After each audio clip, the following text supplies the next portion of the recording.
अगर आजादी के बाद हमारा भारत सुभाष बाबू की राह पर चला होता तो आज देश कितनी ऊंचाइयों पर होता।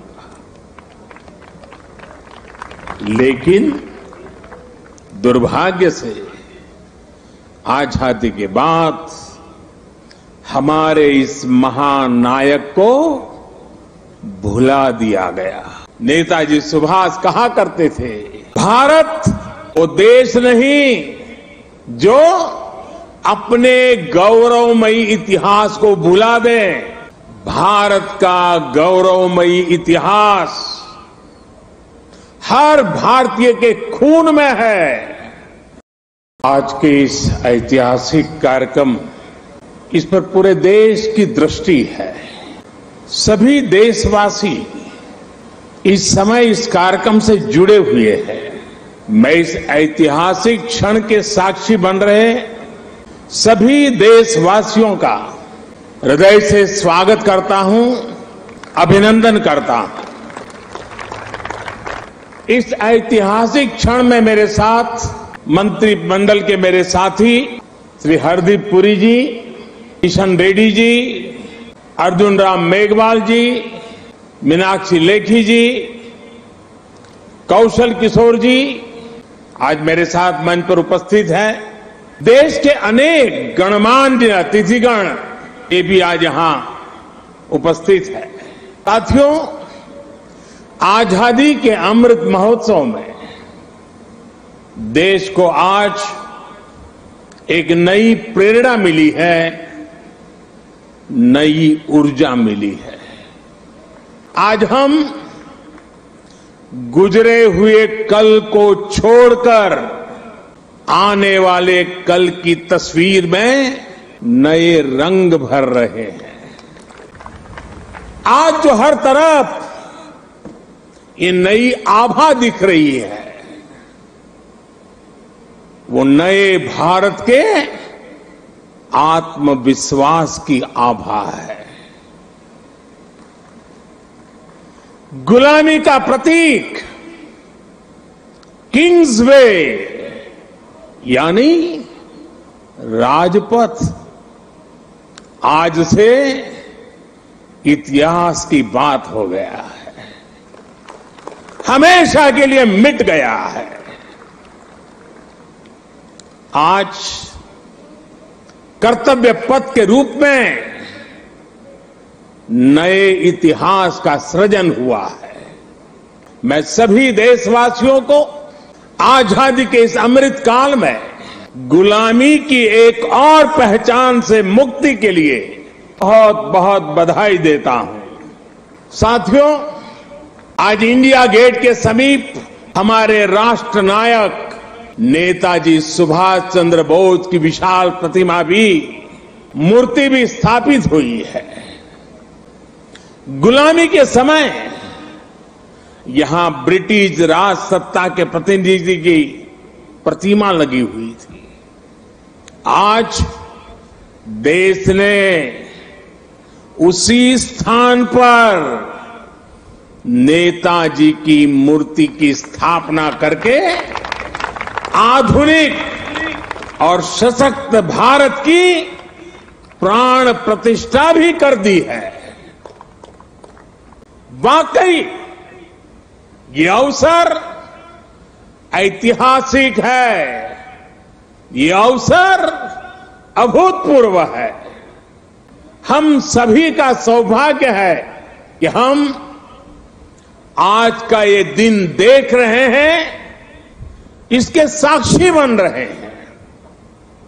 साथियों, सुभाष चंद्र बोस ऐसे महामानव थे जो पद और संसाधनों की चुनौती से परे थे।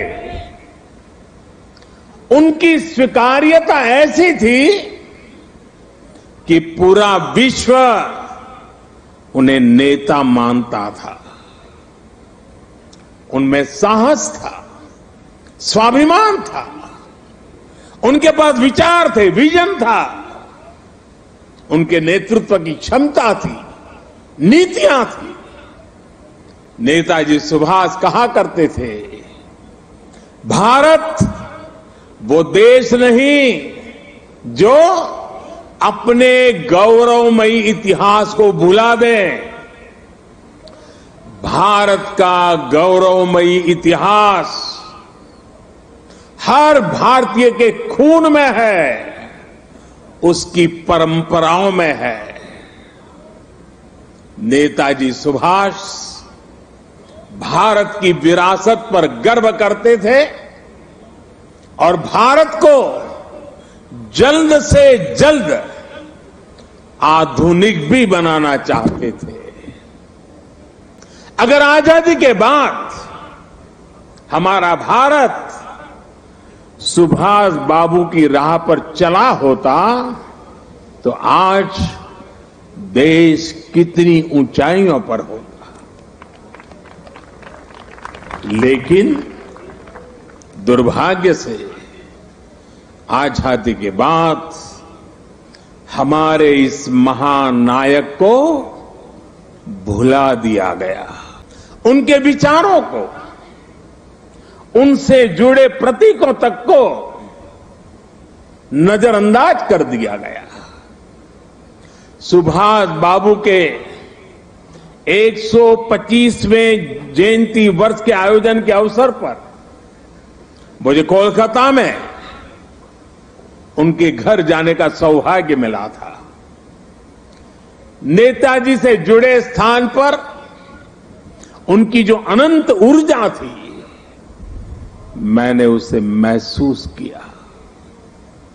आज देश का प्रयास है कि नेताजी की वो ऊर्जा देश का पथ प्रदर्शन करे।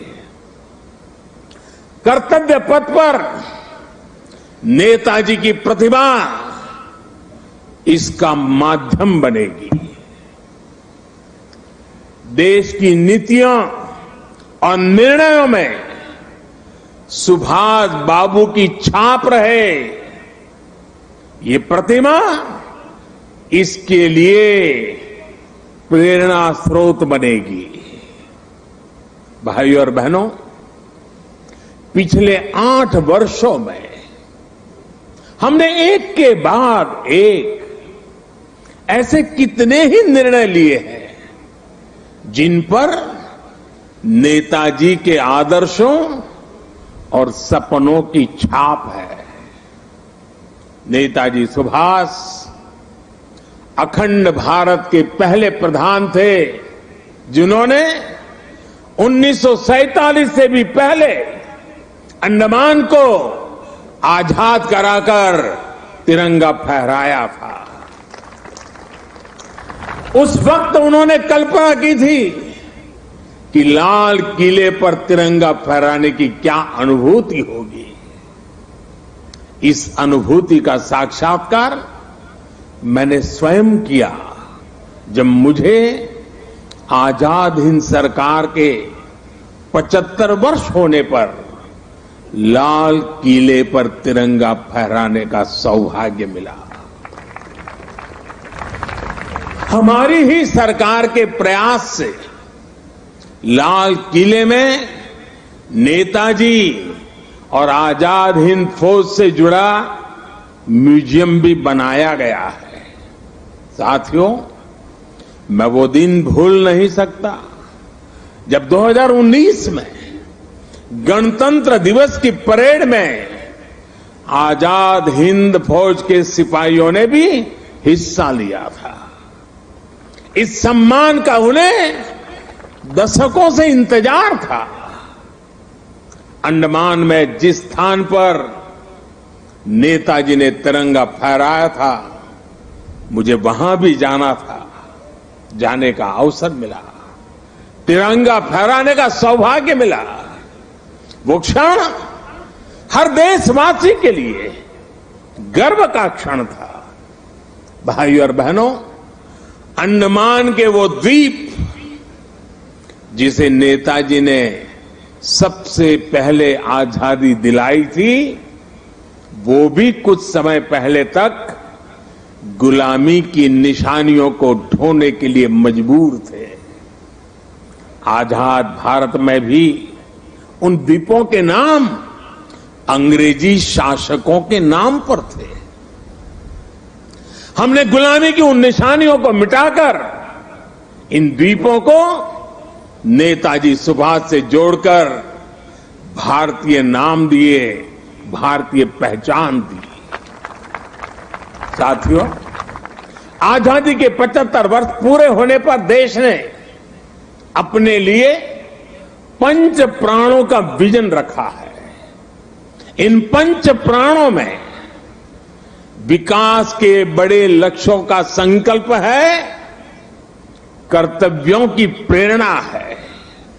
इसमें गुलामी की मानसिकता के त्याग का आह्वान है, अपनी विरासत पर गर्व का बोध है। आज भारत के आदर्श अपने हैं, आयाम अपने हैं। आज भारत के संकल्प अपने हैं, लक्ष्य अपने हैं। आज हमारे पथ अपने हैं, हमारे प्रतीक अपने हैं। और साथियों, आज अगर राजपथ का अस्तित्व समाप्त होकर कर्तव्य पथ बना है, आज अगर जॉर्ज पंचम की मूर्ति के निशान को हटाकर नेताजी की मूर्ति लगी है, तो ये गुलामी की मानसिकता के परित्याग का पहला उदाहरण नहीं है। ये न शुरुआत है न अंत है। ये मन और मानस की आजादी का लक्ष्य हासिल करने तक निरंतर चलने वाली संकल्प यात्रा है। देश के प्रधानमंत्री जहां रहते आए हैं, उस जगह का नाम रेसकोर्स रोड से बदलकर लोक कल्याण मार्ग हो चुका है। हमारे गणतंत्र दिवस समारोह में अब भारतीय वाद्य यंत्रों की भी गूंज सुनाई देती है। बीटिंग द रिट्रीट सेरेमनी में अब देशभक्ति से सरोबार गीतों को सुनकर हर भारतीय आनंद से भर जाता है। अभी हाल ही में भारतीय नौसेना ने भी गुलामी के निशान को उतारकर छत्रपति शिवाजी महाराज के प्रतीक को धारण कर लिया है। नेशनल वॉर मेमोरियल बनाकर देश ने समस्त देशवासियों की बरसों पुरानी इच्छा को भी पूरा किया है। साथियों, ये बदलाव केवल प्रतीकों तक ही सीमित नहीं है। ये बदलाव देश की नीतियों का भी हिस्सा बन चुका है। आज देश अंग्रेजों के जमाने से चले आ रहे सैकड़ों कानूनों को बदल चुका है। भारतीय बजट जो इतने दशकों से ब्रिटिश संसद के समय का अनुसरण कर रहा था, उसका समय और तारीख भी बदल गई है। राष्ट्रीय शिक्षा नीति के जरिए अब विदेशी भाषा की मजबूरी से भी देश के युवाओं को आजाद किया जा रहा है। यानी आज देश का विचार और देश का व्यवहार दोनों गुलामी की मानसिकता से मुक्त हो रहे हैं। ये मुक्ति हमें विकसित भारत के लक्ष्य तक लेकर के जाएगी। साथियों, महाकवि भरतियार ने भारत की महानता को लेकर तमिल भाषा में बहुत ही सुंदर कविता लिखी थी। इस कविता का शीर्षक है पारुकुलई नल्ल नाइंगल भारत नाड़। महाकवि भरतियार की ये कविता हर भारतीय को गर्व से भर देने वाली है। उनकी कविता का अर्थ है, हमारा देश भारत पूरे विश्व में सबसे महान है।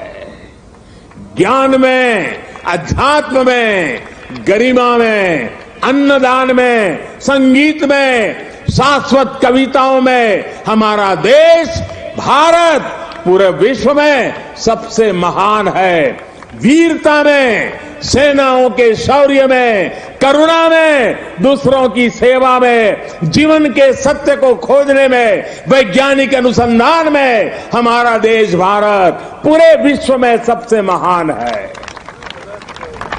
ये तमिल कवि भरतियार का, उनकी कविता का एक एक शब्द, एक एक भाव को अनुभव कीजिए।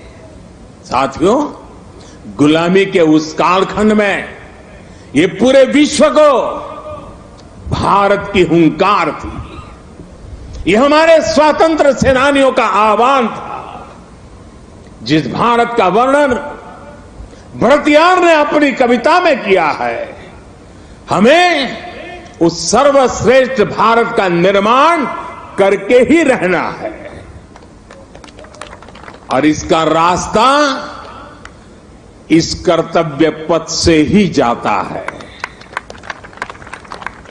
साथियों, कर्तव्य पथ केवल ईंट पत्थरों का रास्ता भर नहीं है।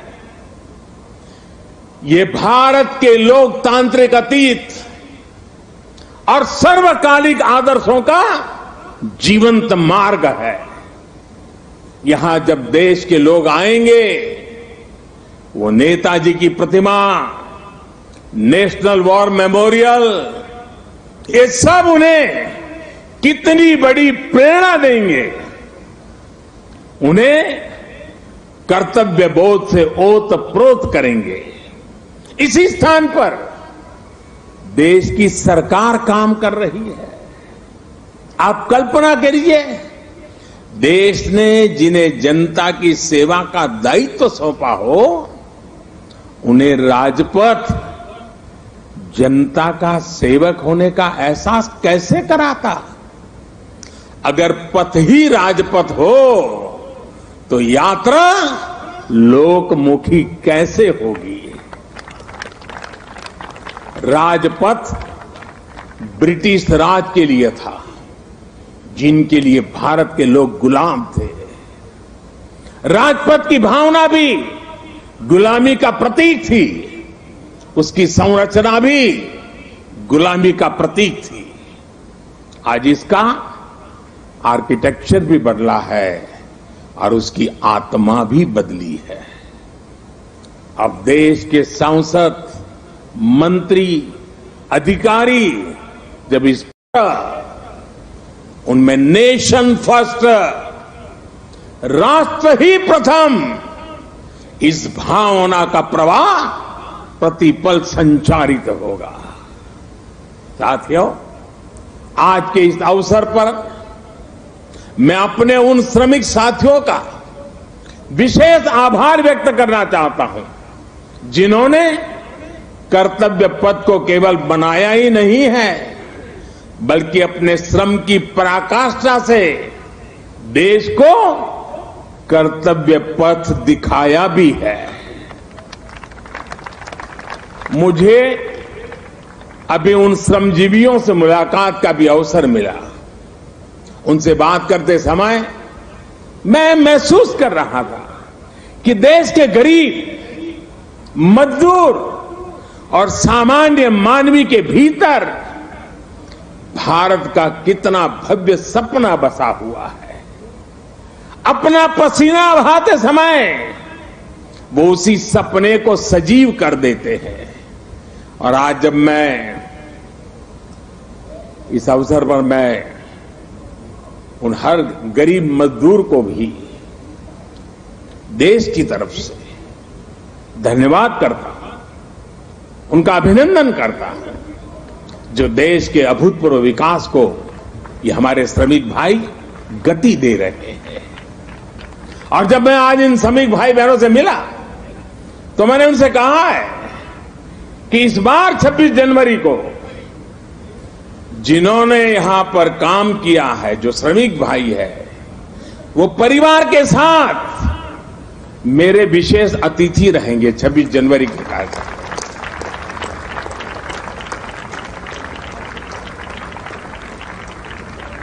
मुझे संतोष है कि नए भारत में आज श्रम और श्रमजीवियों के सम्मान की एक संस्कृति बन रही है, एक परंपरा पुनर्जीवित हो रही है।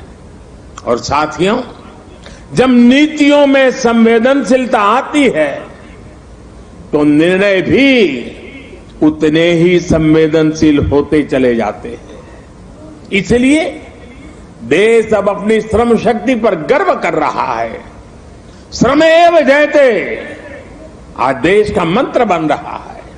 इसलिए जब बनारस में, काशी में विश्वनाथ धाम के लोकार्पण का अलौकिक अवसर होता है तो श्रमजीवियों के सम्मान में भी पुष्प वर्षा होती है। जब प्रयागराज कुंभ का पवित्र पर्व होता है तो श्रमिक स्वच्छता कर्मियों का आभार व्यक्त किया जाता है। अभी कुछ दिन पहले ही देश को स्वदेशी विमान वाहक युद्धपोत आईएनएस विक्रांत मिला है। मुझे तब भी आईएनएस विक्रांत के निर्माण में दिन रात काम करने वाले श्रमिक भाई बहनों और उनके परिवारों से मिलने का अवसर मिला था। मैंने उनसे मिलकर उनका आभार व्यक्त किया। श्रम के सम्मान की परंपरा देश के संस्कारों का अमिट हिस्सा बन रही है। आपको जानकर अच्छा लगेगा कि नई संसद के निर्माण के बाद उसमें काम करने वाले श्रमिकों को भी एक विशेष गैलरी में स्थान दिया जाएगा। ये गैलरी आने वाली पीढ़ियों को भी ये याद दिलाएगी कि लोकतंत्र की नींव में एक और संविधान है तो दूसरी ओर श्रमिकों का योगदान भी है। यही प्रेरणा हर एक देशवासी को एक कर्तव्य पथ भी देगा। यही प्रेरणा श्रम से सफलता का मार्ग प्रशस्त करेगी। साथियों, हमारे व्यवहार में, हमारे संसाधनों में, हमारे साधनों में, हमारे इंफ्रास्ट्रक्चर में आधुनिकता का इस अमृतकाल का प्रमुख लक्ष्य है। और साथियों, जब हम इंफ्रास्ट्रक्चर की बात करते हैं तो अधिकतर लोगों के मन में पहली तस्वीर सड़कों या फ्लाईओवर की हो जाती है। लेकिन आधुनिक होते भारत में इंफ्रास्ट्रक्चर का विस्तार उससे भी बहुत बड़ा है, उसके बहुत पहलू है। आज Bharat social infrastructure, transport infrastructure, digital infrastructure के साथ ही कल्चरल इंफ्रास्ट्रक्चर पर भी उतनी ही तेजी से काम कर रहा है। मैं आपको सोशल इंफ्रास्ट्रक्चर का उदाहरण देता हूं। आज देश में एम्स की संख्या पहले के मुकाबले 3 गुना हो चुकी है। मेडिकल कॉलेजों की संख्या में भी 50% की वृद्धि हुई है। ये दिखाता है कि भारत आज अपने नागरिकों के स्वास्थ्य को बेहतर बनाने के लिए, उन्हें मेडिकल की आधुनिक सुविधाएं पहुंचाने के लिए किस तरह काम कर रहा है। आज देश में नई आईआईटीज, ट्रिपल आईटी, वैज्ञानिक संस्थाओं का आधुनिक नेटवर्क लगातार विस्तार किया जा रहा है, तैयार किया जा रहा है। बीते 3 वर्षों में 6.5 करोड़ से ज्यादा ग्रामीण घरों को पाइप से पानी की सप्लाई सुनिश्चित की गई है। आज देश के हर जिले में 75 अमृत सरोवर बनाने का महाअभियान भी चल रहा है। भारत का ये सोशल इंफ्रास्ट्रक्चर सामाजिक न्याय को और समृद्ध कर रहा है। साथियों, ट्रांसपोर्ट इंफ्रास्ट्रक्चर के विकास पर आज भारत जितना काम कर रहा है उतना पहले कभी नहीं हुआ। आज एक तरफ देश भर में ग्रामीण सड़कों का निर्माण हो रहा है तो वहीं रिकॉर्ड संख्या में आधुनिक एक्सप्रेसवे बनाए जा रहे हैं। आज देश में तेजी से रेलवे का इलेक्ट्रिफिकेशन हो रहा है तो उतने ही तेजी से अलग अलग शहरों में मेट्रो का भी विस्तार हो रहा है।